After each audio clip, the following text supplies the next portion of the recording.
नमस्कार दोस्तों, मैं कुलदीप राणा। आज की हमारी घटना की शुरुआत होती है उत्तर प्रदेश के लखीमपुर जिले के एक छोटे से गांव से।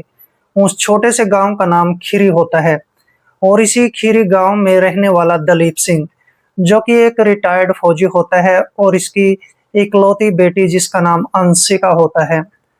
अंशिका की उम्र लगभग 23 साल के आसपास की हो चुकी है। अंशिका का केवल एक ही सपना होता है कि वह यूपीएससी की परीक्षा पास करके और ट्रेनिंग के बाद आईपीएस ऑफिसर बनेगी।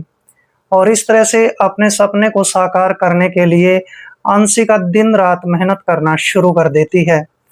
अंशिका की कुछ और भी अच्छी आदतें होती हैं, जैसे सुबह के 5 बजे उठती थी और फिर मेहनत करती थी, व्यायाम करती थी, कसरत करती थी, 2-3 किलोमीटर की दौड़ वगैरह लगाया करती थी। और इस तरह से ये अंशिका नाम की लड़की देखने में भी काफी खूबसूरत और सुंदर होती है। इसका पिता दलीप सिंह, अब जो कि फौज से रिटायर्ड होकर घर में अपनी 4 एकड़ जमीन की खेती बाड़ी का काम करता है। दलीप भी अच्छे खासे पैसे कमा लेता है और अब दलीप सिंह की जो सारी उम्मीदें होती हैं वो अपनी बेटी अंशिका से होती है। वो भी चाहता था कि उसकी इकलौती बेटी अंशिका पढ़ लिख कर एक आईपीएस ऑफिसर बने। और इस तरह से थोड़ा वक्त गुजर जाता है। एक दिन अंशिका अपने पिता दलीप सिंह को कहती है कि पिताजी, मुझे कुछ शहर से खरीदारी करनी है, कुछ कपड़े भी खरीदने हैं, कुछ और चीजें भी खरीदनी हैं। और इस तरह से दलीप सिंह अपनी बेटी अंशिका को कहने लगता है कि कोई बात नहीं बेटी, हम आज के आज ही सुबह के 10 बजे के आसपास चलते हैं। और इस तरह से दलीप सिंह और साथ में उसकी बेटी अंशिका शहर में चले जाते हैं। दोनों बस से ही जाते हैं और बस स्टैंड पर उतर जाते हैं। बस स्टैंड पर पहुंचने के बाद दलीप सिंह अपनी बेटी अंशिका को कहते हैं कि बेटी, तुम थोड़ी देर के लिए यहीं पर रुकना, मैं वॉशरूम होकर आता हूँ। और इस तरह से दलीप सिंह वॉशरूम के लिए चला जाता है। वहां पर अंशिका अकेली खड़ी होती है। तभी उसके पास एक बड़ी ही खूबसूरत जवान लड़की आकर खड़ी हो जाती है जिसका नाम नीलम होता है।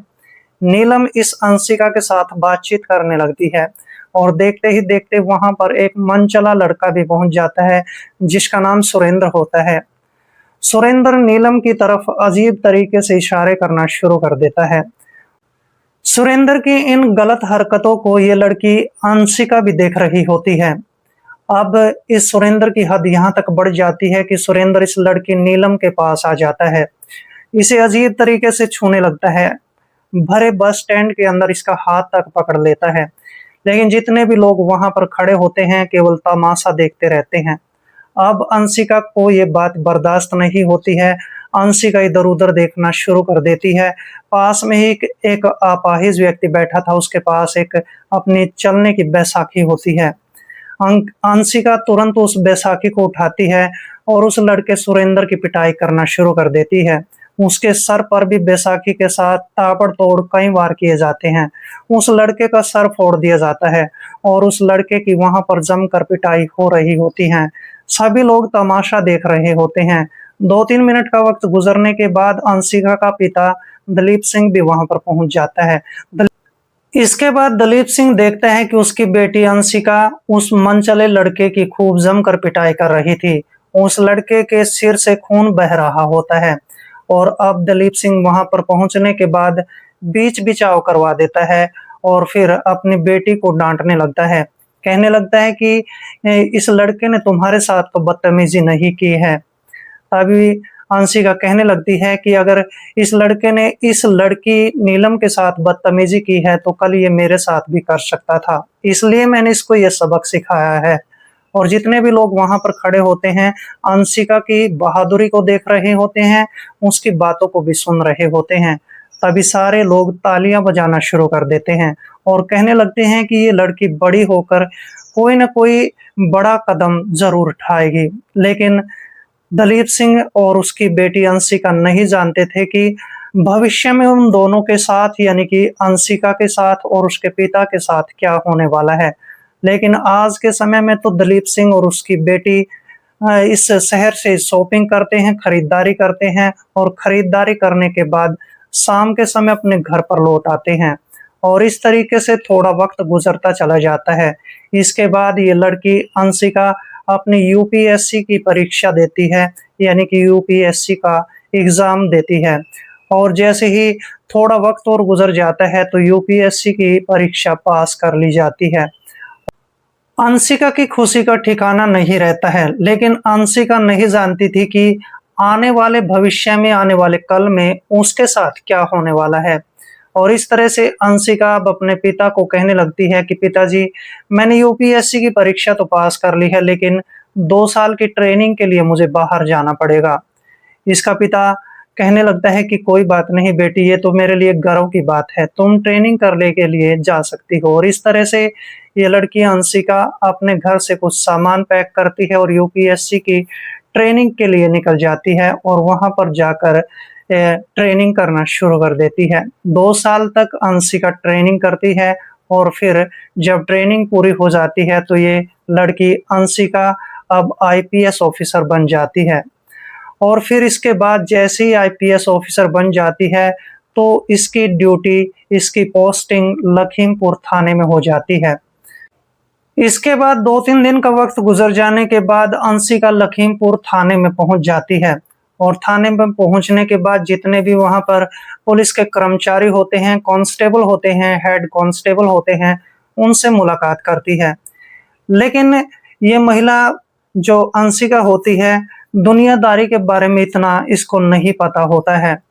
अब ये कुछ अलग से करना चाहती थी। सभी पुलिस के कर्मचारियों को कहने लगती है कि मैं इस पूरे शहर में सादी वर्दी में घूमना चाहती हूँ और मैं देखना चाहती हूँ कि यहाँ के लोगों का चाल चलन कैसा है, किस तरीके से लोग रहते हैं और यहाँ पर क्राइम रेट क्या बढ़ रहा है। अब इसके बाद अंशिका सभी पुलिस कर्मचारियों को कहने लगती है कि मैं कल इस पूरे शहर का निरीक्षण करने वाली हूँ और मेरे साथ केवल 2 ही कांस्टेबल रहेंगे, वो भी सादी वर्दी में रहेंगे और मैं भी सादी वर्दी पहनने वाली हूँ और दोनों कांस्टेबल मुझसे 500 मीटर की दूरी पर ही रहेंगे। और इस तरह से प्लान बनकर तैयार हो जाता है। जैसे ही अगला दिन होता है तो ये महिला अंशिका पूरे शहर के अंदर घूमना शुरू कर देती है।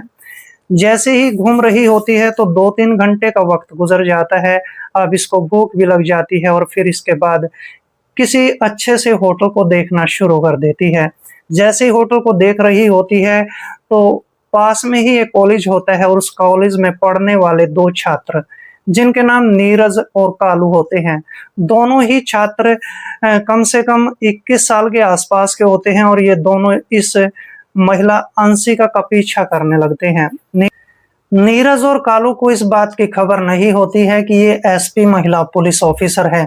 और इसके बाद अंशिका जब होटल में जाकर खाना खाने लगती है तो दोनों ही लड़के इसके पीछे पीछे चले जाते हैं और वहां पर जाने के बाद इस एसपी महिला को कहने लगते हैं कि आज का जो बिल बनेगा आपका वो हम अदा कर देंगे। ये बात इस महिला को तो काफी पसंद आती है, लेकिन इन दोनों की हद ज्यादा बढ़ जाती है। ये दोनों ही भद्दे भद्दे कमेंट पास करने लगते हैं और जिस बात से इस अंशिका को अब गुस्सा आने लगता है और देखते ही देखते ये महिला नीरज के मुंह पर एक थप्पड़ जड़ देती है।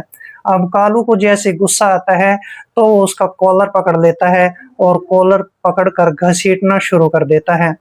लेकिन अंशिका भी कम नहीं होती है और देखते ही देखते कालू के मुंह पर भी 3-4 थप्पड़ मार दिए जाते हैं। अब लड़के भी जवान होते हैं और इस तरह से अब इन तीनों के बीच झगड़ा बढ़ना शुरू हो जाता है। लेकिन 2 कांस्टेबल जो कि 500 मीटर दूर होते हैं, वो दौड़े दौड़े वहां पर पहुंच जाते हैं। देख रहे होते हैं कि झगड़ा काफी ज्यादा बढ़ चुका है। जब तक वो कांस्टेबल पहुंचते तब तक एसपी महिला पुलिस ऑफिसर अंशिका इन दोनों लड़कों की काफी पिटाई कर चुकी थी। और फिर इसके बाद जब अपने जेब से आईडी निकालकर इन दोनों को दिखाती है तो इन दोनों लड़कों का पेशाब निकल जाता है। कुछ समय गुजरने के बाद दोनों कांस्टेबल भी वहां पर पहुंच जाते हैं और इस तरह से इन दोनों लड़कों को गिरफ्तार कर लिया जाता है। इन दोनों को पुलिस स्टेशन में ले जाया जाता है और इसके बाद थोड़ी बहुत खातिरदारी भी की जाती है। फिर इसके बाद जैसे ही दोनों लड़कों के माता पिता को इस बात के बारे में पता चलता है तो दोनों के माता पिता इस पुलिस स्टेशन में पहुंच जाते हैं। एसपी अंशिका से भी मिलते हैं। अंशिका दोनों के माता पिता को समझाती है और कहती है कि तुमने दोनों को संस्कार अच्छे नहीं दिए हैं, लेकिन मैं इनको छोड़ दूंगी, तुम परेशान मत हो, तुम दोनों अपने घर पर जा सकते हो। लेकिन इनको छोड़ने में अभी वक्त लगेगा। 5 से 6 दिन ये जेल के अंदर रहेंगे, तब इनको समझ आ जाएगी और फिर मैं इसके बाद इन दोनों को छोड़ दूंगी। जैसे ही माता-पिता को दिलासा मिल जाता है तो वे अपने घरों पर लौट जाते हैं और 5-6 दिन का वक्त गुजरने के बाद इन दोनों लड़कों को रिहा कर दिया जाता है। लेकिन जाते-जाते नीरज और कालू फिर इस एसपी साहिबा अंशिका के पाँव छूते हुए अपनी गलती को मानते हैं और उस गलती का पश्चाताप भी करते हैं। और इस तरह से इस महिला पुलिस ऑफिसर ने इन दोनों लड़कों की खूब जमकर पिटाई की थी, इनको सबक भी सिखाया था। दोस्तों, इस पूरे घटनाक्रम से हमें सिर्फ यही सीख मिलती है कि लड़की अगर मेहनत और लगन से कोई काम करे तो वह किसी भी मुकाम तक पहुंच सकती है। और अंशिका पुलिस वाली को हम दिल से, मन से सैल्यूट करते हैं।